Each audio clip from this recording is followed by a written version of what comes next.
Dear friends, dear colleagues, it's a pleasure after this impressive lecture by Dr. Messi to introduce to you some key findings of the THEMIS project. And I'm especially delighted to present these findings in the presence of Dr. Messi because his work on cumulative causation and also Hein de Haas' work on migration undermining feedback was crucial for our work. And I would like you to do four things. One, to come back to the discussion on social mechanisms. And I especially would like to introduce the idea of migration mechanisms of the middle range. Then I come to the pièce de résistance of this lecture. I would like to introduce to you a new concept, the concept of diminutive causation, and which is the counterpart of the concept of cumulative causation. And crucial, like you have learned from the lecture of Dr. Messi, is the idea of feedback mechanisms that contribute to declining migration. And my case will be, in particular, the case of the declining migration from Morocco to the Netherlands. However, I will also talk about a few other migration corridors. And finally, I have some points for the discussion. But firstly, the idea of migration mechanisms of the middle range. In a recent collection of articles on the significance of the work by the American sociologist Merton, Charles Tilly argued for mechanism-based explanations of the middle range. In his own words, mechanistic explanations offer a distinctive, superior grasp of how social processes actually work. And his plea, I think, fits in a development in which mechanism-based explanations are increasingly gaining attention within the social sciences. Proper explanations, you've heard a proper explanation, should detail the cogs and wheels or the nuts and bolts of the causal process through which the outcomes to be explained are brought about. And second, I think second important factor is in the discussion is the explicit interest in developing a theory of action that combines explanations at the macro level with explanations at the micro level. So I would like to say a few words about mechanism. What is a mechanism? Of course, we already had the presentation by Thomas Feist.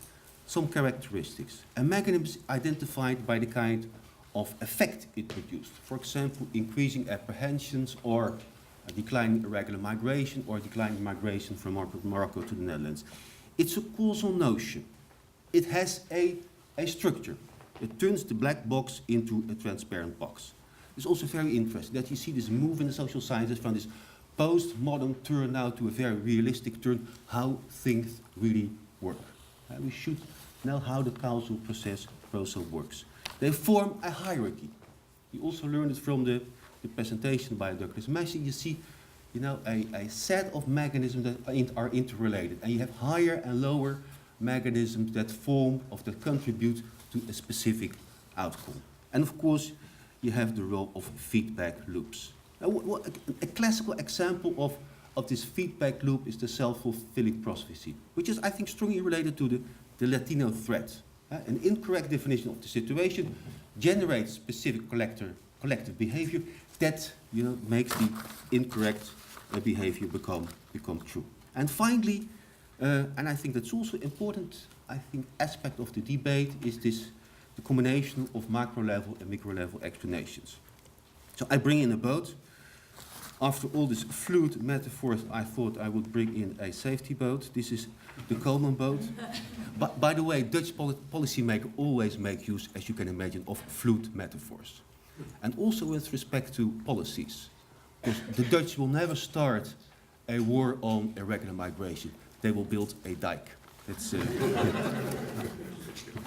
but this is of course, you'll see it immediately, the famous Coleman Boat, developed by James Coleman. And he says, of course, it's not enough only to study the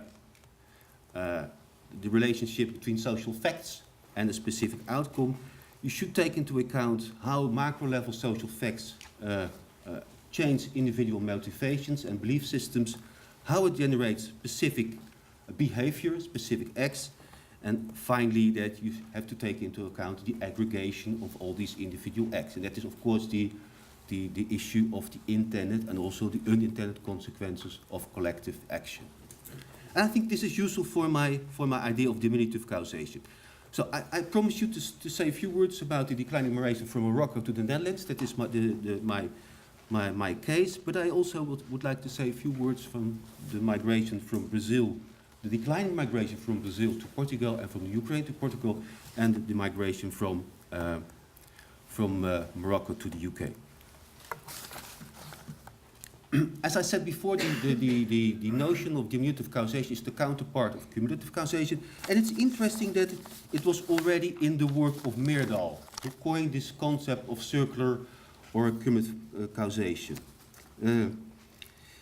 Of course, Myrdal showed in his analysis of world poverty that the dynamics of cumulative causation may cause upward spirals of increasing wealth, but also downward spirals of increasing poverty. And often these two processes are interrelated. The upward spiral of an economy may be an important cause of another's downward spiral.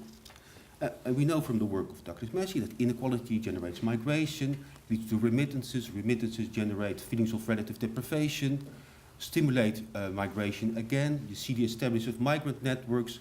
Migrant networks facilitate migration. And you see this self-amplifying process of increasing migration. But my argument is you will also see, an opposite process. To understand that, I will talk about the migration to the Netherlands. You have to take into account social policies and macro developments in the Netherlands. Just a few, I think this is crucial to understand migration. First, as we have learned, you have to look at migration policies. And in the Netherlands, the migration policies have become from rather receptive to extremely restrictive nowadays. If it comes to job opportunities, and I'm talking about low-skilled migration from Morocco to the Netherlands, there were important job opportunities in the 60s, 70s, also in the 80s for irregular migrants, but have become extremely limited. Also because of the enlargement of the European Union. Partly they are displaced by workers from Central Europe. The societal reception, very welcome, I think, climate in the Netherlands, are now extremely hostile to migrants, and especially migrants with a Muslim background. And my argument is that these macro-level factors, these social facts, have an influence. Of course, they have a direct influence on declining migration, but I'm not going to talk about that. What you see also is that this restrictive policies, the limited jobs and hostile climate, indeed changes this belief formation that migrants are not willing to support or help potential migrants from Morocco. That it leads to specific acts, and I call them gatekeeping, but also, and that is rather new, what we call gate closing. They close the door. They are not willing to assess potential migrants. And finally, that the aggregation of all these individual acts, which feeds back into the system, feedback to Morocco, changes migration aspirations in Morocco and migration cultures in Morocco. Of course, the last part is the most ambitious part, and our data are rather limited, and I think we should bring in more data, especially more longitudinal data and data from the past, but there are strong indications that migration aspirations and migration cultures in Morocco are changing, and that the Netherlands and Belgium and France are not the most popular destination countries. It's Italy or Spain, but because of the crisis, it has become also extremely difficult, and you see especially the higher skilled are opting for other countries like the US, Canada, and Australia. Just to give you a few examples from our qualitative interviews. And people mention that migration policies have become more and more stricter, and sometimes and often too strict, that there are no jobs, that they feel racism and discrimination. They are confronted with racism and discrimination in the Netherlands. And this is the answer on a very simple question about, do you recommend Moroccans to migrate to the Netherlands? And nearly 80% says no. Yes, and that's in the past this was different. And some say yes, or sometimes, and then they want to help people who are able to come in a regular way to the Netherlands. Student migrants, family migrants, but refusing to help and to assist irregular migrants. Then you have the idea of the action formation mechanism. They give negative feedback, negative, I would argue, migration advice. In the past, I didn't tell them to stay in Morocco, but now I do. No, what would he do here? Without work, without papers, what would he do? I refuse the idea of assisting young people. I would not advise them to migrate to the Netherlands. This was the dominant discourse in the interviews. And this is also a very, I think, interesting, very simple table. And you see that it's based on the interviews we held in the city of Rotterdam, mainly low-skilled migrants from Morocco. And you see that, and we analyzed, we asked them questions about assistance. And on 5 domains, have you received assistance when it comes to paying travel expenses, obtaining visa or document, obtaining a first job, finding housing, and accommodating someone? And you see that most of them have received in the past assistance.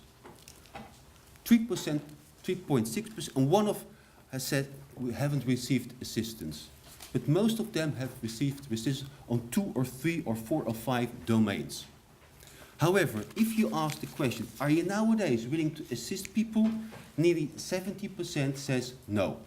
And that's an indication of what we call, and of course we have to look further into the data, of what we call gate closing. They are refusing people to help because of the limited opportunity structure in the Netherlands nowadays. Of course, then the final step, the transformational mechanism. Are we witnessing changing migration, aspirations and cultures? And the quantitative data are not that reliable, but you know, we're still in the process of analyzing that and combine it with other important research is recently being done in Europe, especially the Imagine project, who did a substantial number of surveys in Morocco. But the qualitative interviews done in Morocco, in the city of Rabat, and in the north of Morocco, Nador, people say the mentality has changed. This has changed because the people that have recently migrated constantly tell the people back home how the situation in Europe has deteriorated. There's also a dominant discourse. And you see the feedback, the negative feedback, don't come. And they say, they're not interested anymore to leave Morocco. There's a decline of migration due to the scarcity of jobs, etc. And also they say, there is no help that we will receive from Moroccan migrants. This is also an indicator, it is just a quotation, of negative feedback. At the beginning of 2000s, everyone talked about migration. People are no longer interested in migration. And keep in mind, we did the interviews in Rabat, in Nador. And you see important economic development within these regions, which is not the case in other parts of Morocco. I think that's a weak part of our research. And there is even a guy who said people are no longer interested in going abroad, since all the conditions of a good living standard exist in Morocco. Of course, you know that's not true, but again, the economic development within Morocco is incomparable with 25 years ago. There are much more opportunities in Morocco. And what we also see is changing preferences for destination countries. There is still a migration culture, but the Netherlands is not the favorite destination country anymore. And you have a substantial group of, I think it's the 3rd largest migrant population in the Netherlands, people from Morocco. The highest skilled prefer Canada, Australia and the US. The lowest skilled want to go to Spain, still want to go to Spain and Italy. Just an intermezzo, and I use all the data now. And what we also see that if you want to understand this feedback processes, you should also keep in mind the importance of modern communication means. It's not the migrant, going to Morocco for holiday and telling stories about Europe. There is a day-to-day communication, by one-to-one communication, phone or Skype, but also by social media. And I think it leads to more realistic and better informed potential migrants when they have to make the decision to come to Europe. If you want to learn more about this the role of media and online and the social media, please look at the paper I wrote with Rianne Dicker. This is the boat again, and my point is that because of this declining migration, this process of diminutive causation, you will see that a more selective group is now is only able to come to the Netherlands, the highly skilled, or those family migrants who are able to pass this very strict family migration tests. So you see a more highly skilled migration with a more individual lifestyle who are less willing to assist potential migrants. So this is again this feedback loop. And if you look at the data, our data about the migration from Morocco to the UK, and it's another corridor. Because then we are dealing with more highly skilled migration, not only low skilled migration. And here you see that more than 80% of them, if you ask the question, are you willing to assist people to come, potential migrants to come, say no. And again, many of them were assisted in the past. Again, I think this explains the stagnating migration from Morocco to the UK. I give two other examples, and then I will introduce some migration puzzles. This is based on the official OECD data. It's the inflow of people with a Brazilian and Ukraine nationality into Portugal. Again, you see a declining migration, especially due to the economic crisis. However, if you look at the migrant networks, and I base this finding of the work of the group of Lucinda Fonseca, you see within the population of Brazilians, again, this resistance to assist. However, it's not that severe as in the UK and the Netherlands. However, when you look at the data about the Ukrainians, you still see there is still the willingness to assist potential migrants from the Ukraine to come to the Portugal. And I think there's still a substantial irregular migration from the Ukraine to Portugal. And there are still specific niches in the economy. And the same is true for the Netherlands, because I showed you this, this highly restrictive policy. But you see, if you study the Brazilians, and we interviewed Brazilians in the city of Amsterdam, and you see a slowly expanding migration from Brazil to the Netherlands. However, the people we interviewed, more than 60% were irregular. And most of them were women working in domestic care and domestic services. And you still that within the Brazilian population in Amsterdam, there is again still a substantial willingness to assist. So this dominant climate, restrictive policies, limited job opportunities, a rather hostile climate, which is not a hostile climate towards Brazilians. Yeah? I come to my conclusion. So I really want to make a plea for this kind of analysis, to try to formulate specific migration mechanisms of the middle range. The most important one, of classical one, is cumulative causation, but I still think that I think that we also see these mechanisms of diminutive causation, and I think that the work of Hedstrom, based on Coleman, is a relevant approach to combine macro-level and micro-level explanations. Of course, our study had severe limitations. We strongly focused on migrant networks and specific regions, but we need a better understanding of the economic and political changes in the origin countries. I think it's crucial to, because this paradigm of diminutive causation, I think also very useful to understand the declining migration from Turkey to Western Europe. Also very classical guest workers migration, and you see that, and there you see a country which is the economic prosperity and economic development is much better, of course, than in Morocco.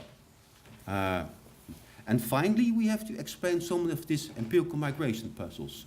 So Thomas, where is Thomas? He made this plea for a taxonomy of formulating a toolbox of social mechanism. I think that would be an important task. Of course, Migration is a patterned process, and you could use this world system approaches, but to understand what is going on within the specific migration corridors, a mechanism-based approach can be very relevant. Thank you very much.